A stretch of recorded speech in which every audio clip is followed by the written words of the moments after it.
Okay, let's do situation number 9.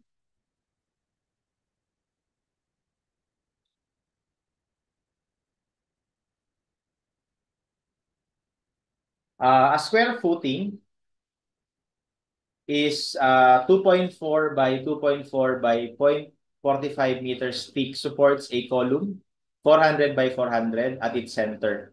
Given that Fy, Fc prime, tapos concrete cover to the centroid is 100, use reduction factor for shear of 0.75. Ayun. So ano lang yung mga tanong? Determine the maximum ultimate load the footing can sustain based on two-way action if the nominal shear strength of the concrete against punching is 1.76. Okay? So, punching shear, no? So, bali ganito yan. May footing daw.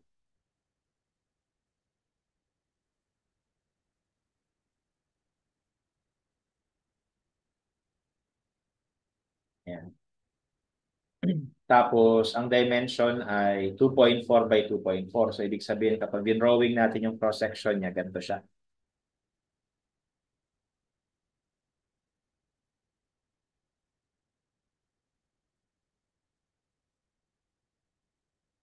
Ito yung column. So, yung column, 0.4 by 0.4. Okay? So, mag-apply ng load, di ba? Ultimate load. So, syempre, yung soil pressure, magre-react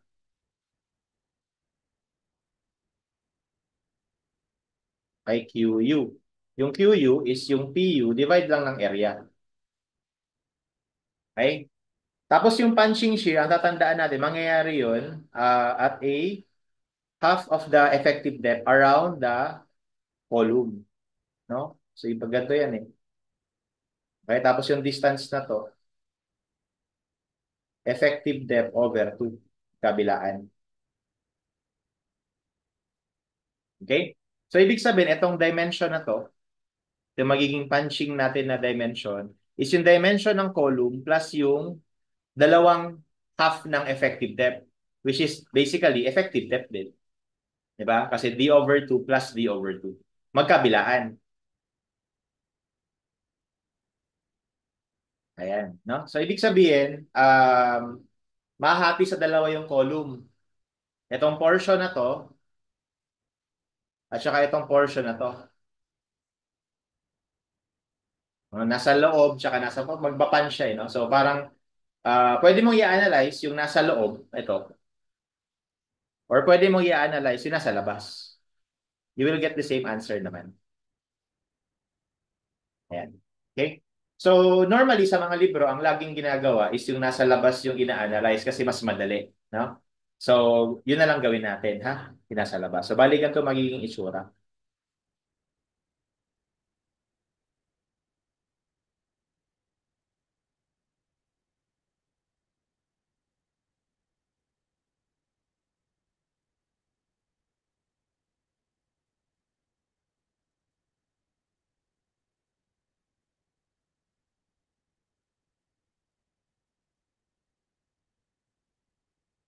Okay? Tapos may butas dito. Ganyan.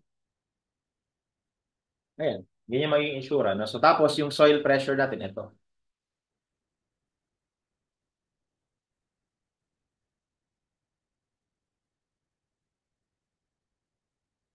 Ayan. So, around, no? So, yun yung QU, which is PU over 2.4 squared. No? Tapos yung shear force, nandito.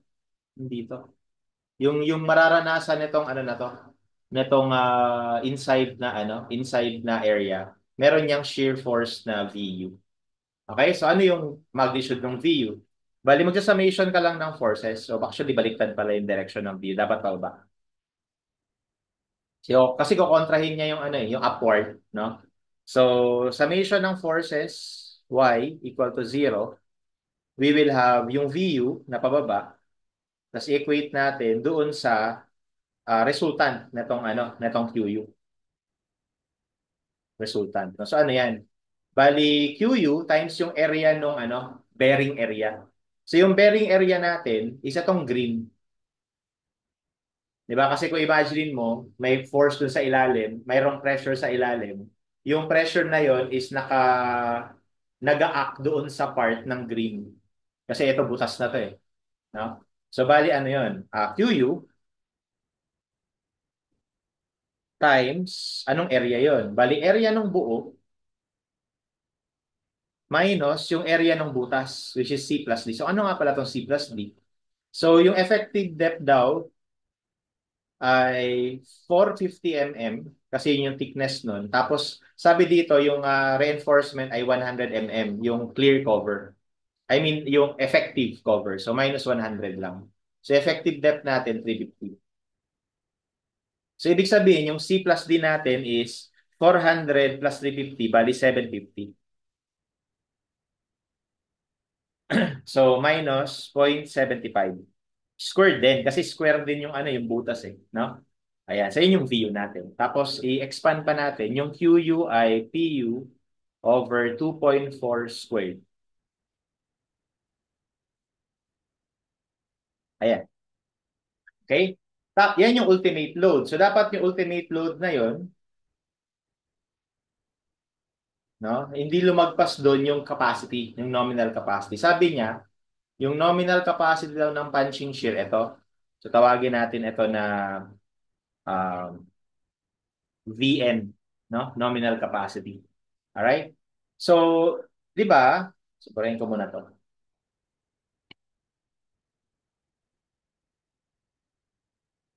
So, dapat kasi, yung nominal capacity ng shear, pag minultiply natin ng reduction factor, yan na yung design capacity, no? Dapat, yan, mas malaki palagi dun sa ultimate shear stress. Okay? So, ano yung ultimate shear stress? So, lagyan muna natin to ng values. Ito ay phi, ano to?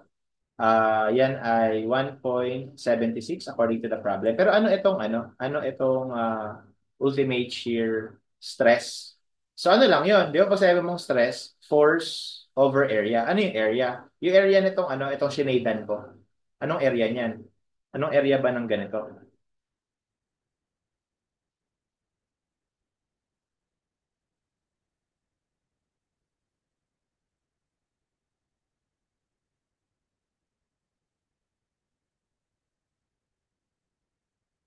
Kaya anong area nito? Bali ito, tapos ito, plus ito pa, yung nasa loob. Yan. Plus ito pa. So anong area niyan lahat, no? So well, kailangan ko yung sukat nito, which is alam ko, no, na 750. Diba yun yun? Ito yun. Diba? Tapos yung kabila, ganun din, 750. Okay? So, ibig sabihin, yung area niyan will be yung perimeter na to, diba? Times yung depth na to. So, itong depth na to will be your effective depth. Yan yung effective depth, no? In fact, baka nakikita nyo na sa mga sa mga ibang discussion na ito ay VU over BOT, di ba? No? Yung BO na yan, ang sabi, perimeter daw. No? Kaya yung naging perimeter, kasi nga, yung area na pinag-uusapan, itong sinishadan ko. And paano mo ba kukumpitin yan? Di ba, itong length na to, which is obviously yung perimeter, times yung depth, effective depth. Kaya naging ganito. Okay, ang tawag ko nga dito, ano lang depth, length of crack. Okay, kasi di ba, kaya naman naging butas kasi nag-crack to eh. Ayun, nag-crack to. Nag-crack yan. Alright?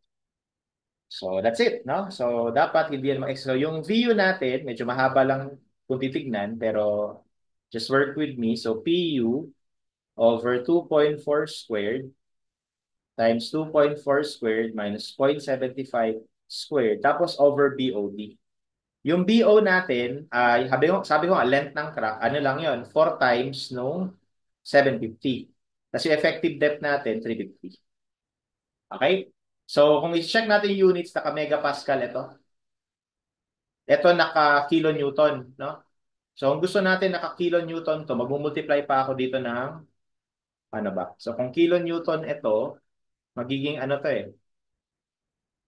Magiging kilonewton to lahat eh. So mag-multiply pa tayo dito ng 1,000 para maging newton. No?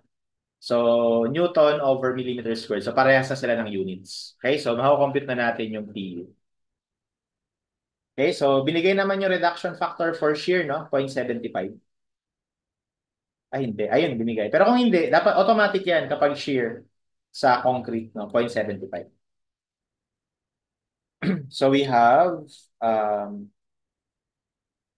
0.75 ng 1.76 times, cross-multiply ko na itong 4 times 750 times 350. Tapos divide natin to. 2.4 squared minus 0.75 squared. Tapos may 1,000 pa, no? Times 1, divided by 1,000. Tapos cross-multiply natin tong 2.4. Okay, that gives us 1,536 kilonewton.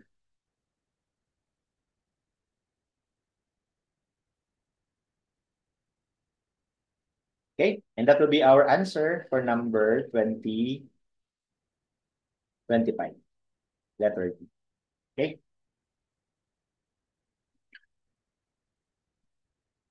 Okay, so kung formula-based kayo, pwede yung isipin na ano, nominal strength ay equal sa VU over VBOD.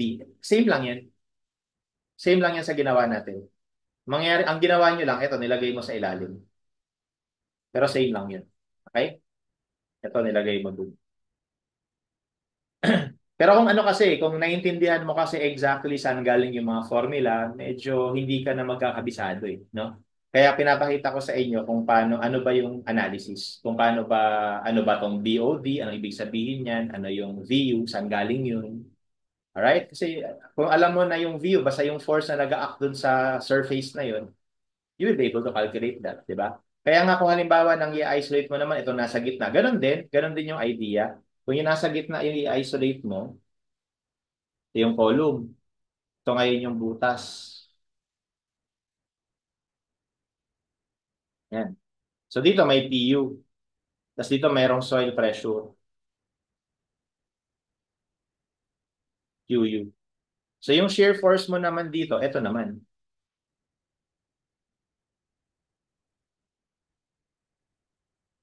So ano yan? So paano mo kumpute yan? Summation of forces vertical lang ulit. Bali yung PU minus yung resultant ng QU. Same lang yung magiging sagot. Okay? Next.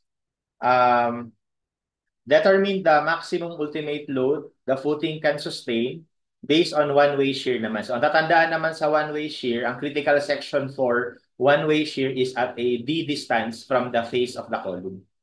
So, bali, either ito or ito. D distance, no? Mula doon sa face ng column.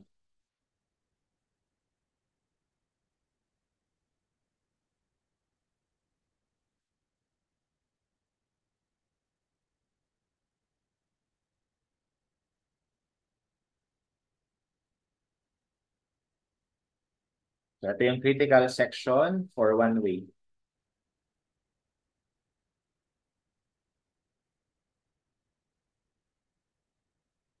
Ayan. So, ito yung critical section. Okay? So, PU.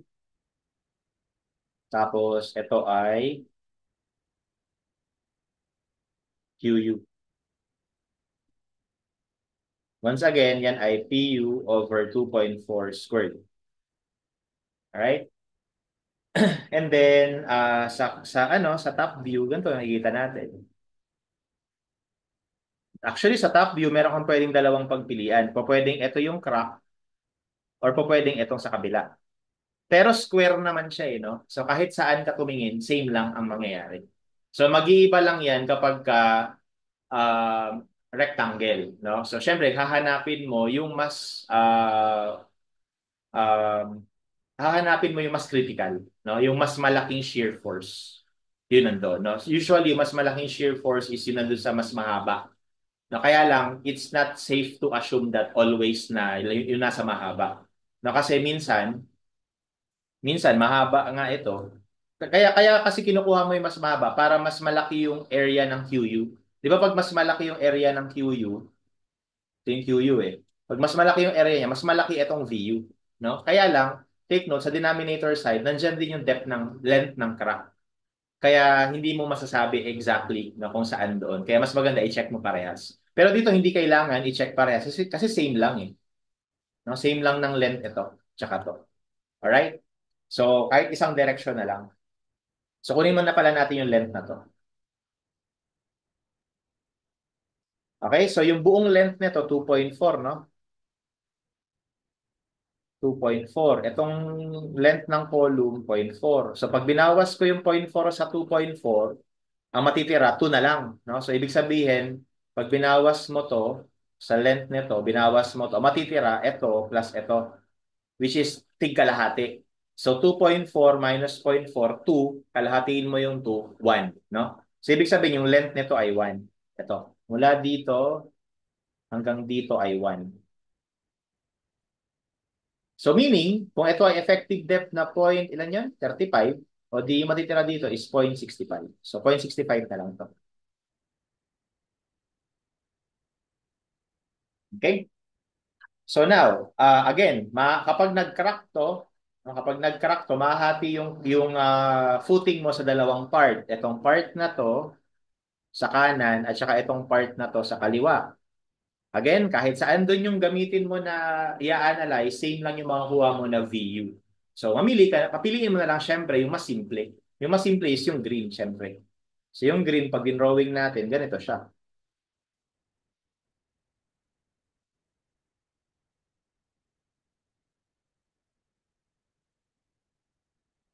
Yan siya, no? So, dito yung QU.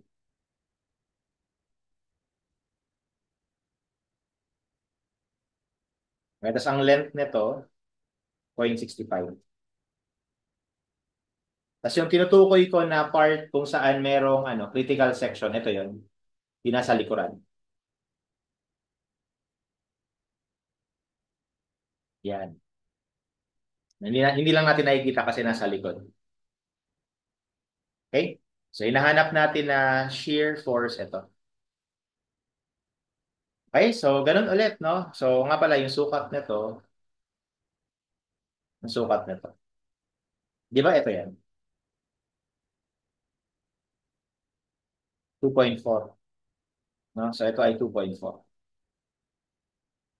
Right? So, tapos ito yung QU na equal sa PU over 2.4 squared. So, ganun ulit, magsa-summation of forces tayo vertical para ma-solve yung VU. So, yung VU lalabas lang na equal sa resultant ng QU. So, QU times yung area naman ng green. No? Yung area ng green ay 0.65 by 2.4. Di ba? Okay? So, lagay natin yung QU. Again, yung QU ay PU over 2.4 squared. So, 0.65 times 2.4. So, pwede mo cancelin yung isang 2.4 kung gusto mo. Ayan. And then, dito, ganun ulit ang gagawin natin. Hahanapin natin yung PU para hindi ma-exceed yung allowable. Walang sinabi, di ba? Walang sinabi kung ano yung allowable. Based on one-way shear. Okay? So actually dito, kailangan alam natin. Remember sa concrete, na kapag hinahanap mo yung shear force provided by the concrete, anong formula? 0.17 lambda square root of FC prime BD. Di ba ganyan? Yan yun. No? Nominal shear force provided by the concrete. No? Ito mismo, yan yung nominal shear stress. No? Provided by the concrete. Alright? So ito yun. Okay? Kapag beam, no? Kapag ka one way, yun din yun eh. Parang beam din to eh. Kapag ka nag one way action na siya. No? Parang beam din kasi to kasi parang beam din to na babalik ko na ganyan eh. Ganyan. No? Magbe-bend ng ganyan. Alright? Okay, kaya nga ano siya at the d distance from the face of the column. Kasi ganun din naman dun sa beam, di ba? Sa d distance din yung critical section for shear from the support, from the face of the support. So actually, beam lang din talaga yung ano natin dito, yung parang visualization natin dito sa footings. So, ibig sabihin dito, although hindi sinabi, yung nominal shear strength for one-way action is 0.17 lambda square root of FC prime. Okay? Yung lambda natin dyan, 1 lang kasi assuming na normal weight concrete. So, 0.17 square root of FC prime. Anong FC prime ito? 28. No? So, 0.9. No?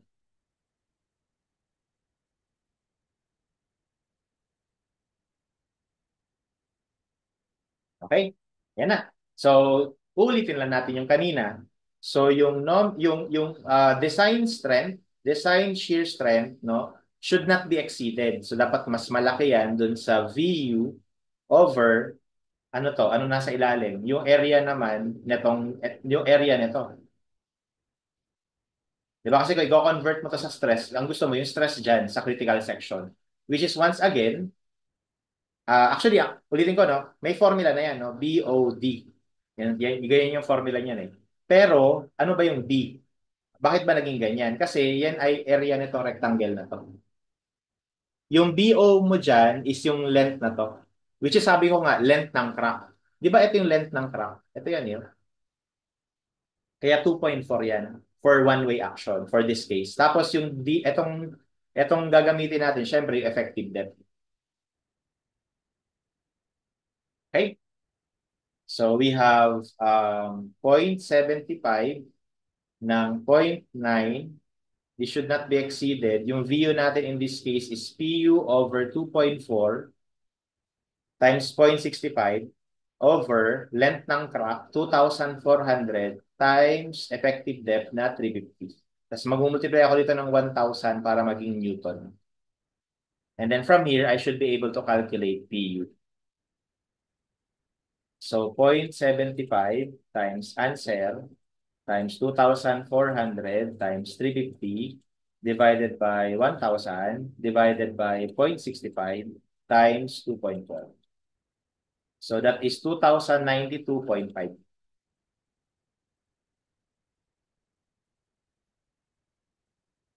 Okay? So meaning ano to, yung PU dapat hindi lalagpas dyan, no?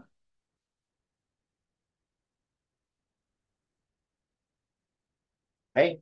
So sa choices, ang pinaka-proper na isagot is etong 2092, no? Letter C. Okay?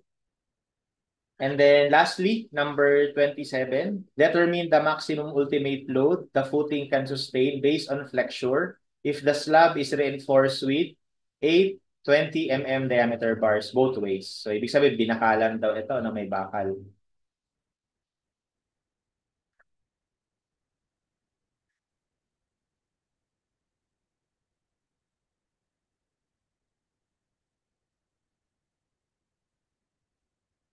So may bakal na ganyan.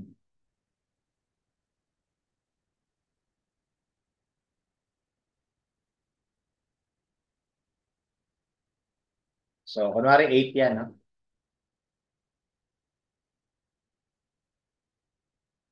May bakal na ganyan. So parang ganito sa side view.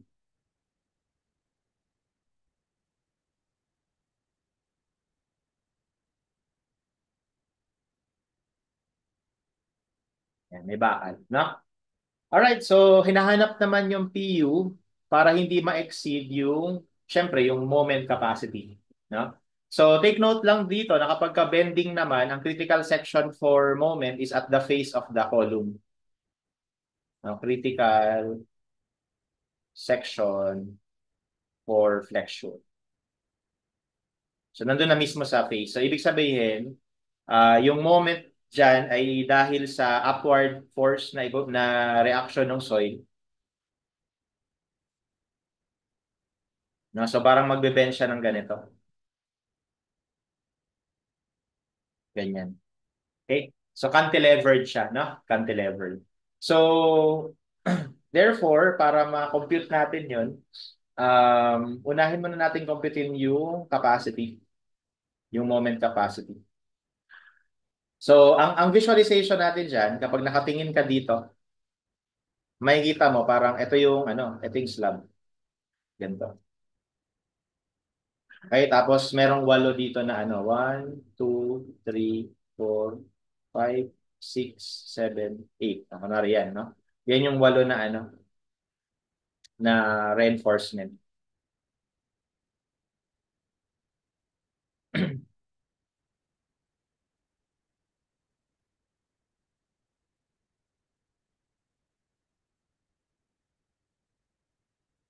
Okay, naghahang yung ko. Napupuno na, no?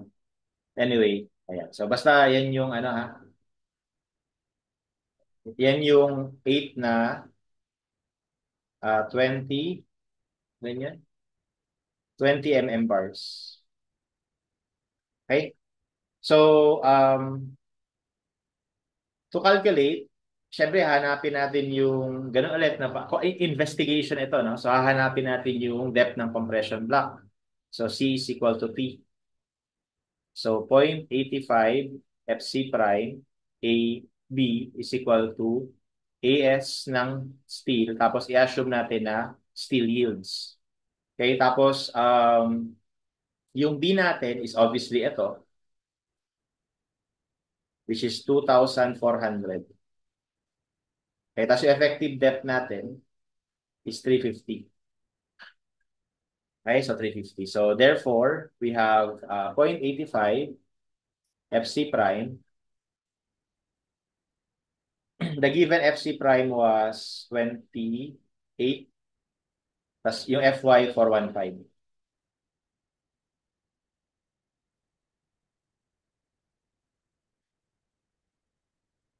A, tapos yung B 2,400 equals walong 20, tapos FY 420. Ah, ba? 415, sorry.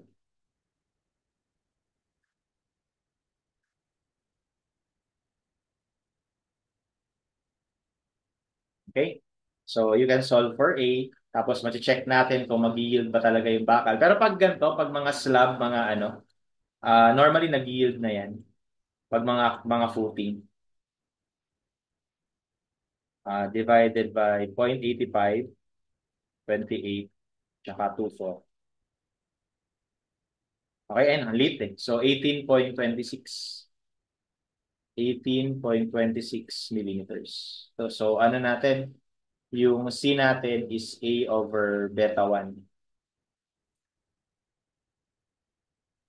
So, divide natin ng 0.85.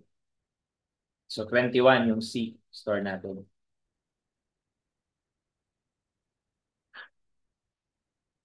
Okay? So, therefore, ang FS, kahit hindi ko na nga ito i-check halata na mag-yield. Kasi sobrang liit ng A tsaka C. So, pag maliit kasi yung A tsaka C, malaki itong FS. So, 600 times 350 minus C over C. So, laki. 9,000. 9,000 megapascal. So, steel yield. So, ibig sabihin, tatanggapin natin to as our A. Tapos, gagawin natin, so ito yung cross-section natin, di ba? Ito yung bakal. No? So, parang lumalabas, nakuha na natin na sa depth na A, nandito yung compression block. Kasi ito yung ito naman yung tension sa bakal. Ito yung C. So, di ba ang distance na ulit niyan, D minus A over 2. Okay? So, magmo-moment na lang ako sa C para yung T yung iikot. So, our phi mn will be equal to phi area ng steel Fy times D minus A over D. Okay, tapos tension controlled, no? Kasi ang laki, 9,000. Ang limit natin sa tension controlled, ano lang, 1,000 megapascal. So, malaki. So, 0.9, 8 pi over 4 na 20 squared times D, 350 minus A over 2. By divide natin ng 1 million. So, 771.02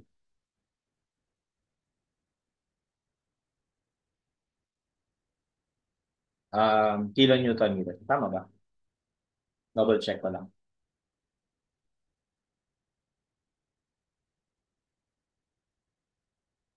FY, sorry. May kulang ako. FY. 0.9 ASTFY, 415 times 415. Kasi ano lang 1 million, 1,000 lang yung pinang-divided. So ito, ayan, 1 million na. So 319.97 pala.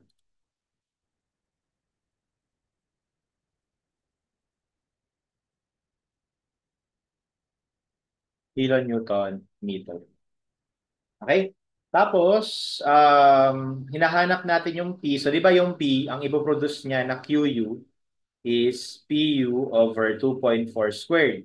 Tapos, paano ba ipoproduce na moment nitong QU? So, ganito kasi siya, no?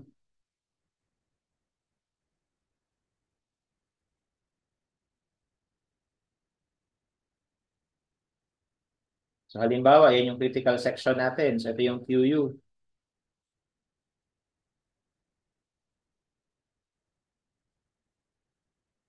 So, yung QU, mag-a-act somewhere dito sa gitna. Di dyan, no? Tapos, ang hinahanap natin na moment, yung moment dito, MU. Ito yung QU. Okay? So, para makuha mo yung moment, kailangan makuha mo muna yung equivalent force na itong QU. So, ang equivalent force is QU times yung area lang nito. Yung area lang nito. So, ano bang area niyan? Ito ay 1 meter. Di ba? Tama ba? So, ito ay 1 meter. Tapos, ito ay, um, 2.4 meters. Okay, so that is just 1 times 2.4. Tapos, yung moment arm. Siyempre, yung moment arm natin ito, which is 0.5. Huwag na muna natin ilagay. Kasi ano to eh, force to. Kunyari, force yan eh.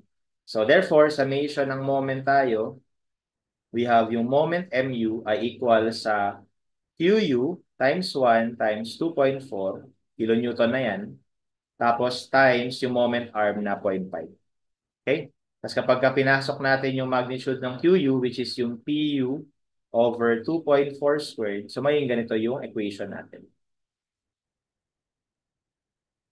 Okay? Tapos ito, i-equate lang natin doon sa capacity. Kasi di ba ang idea, kailangan yung MU ay hindi lumagpas sa VMN.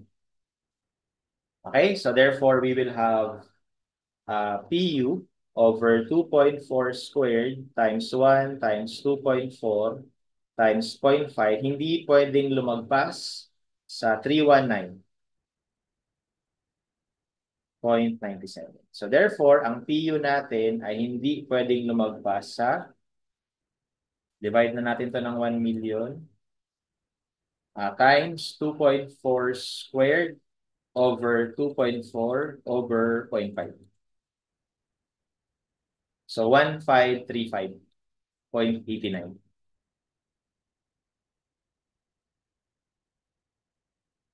Okay? So sa choices, practically, ang sagot natin is letter B. Okay?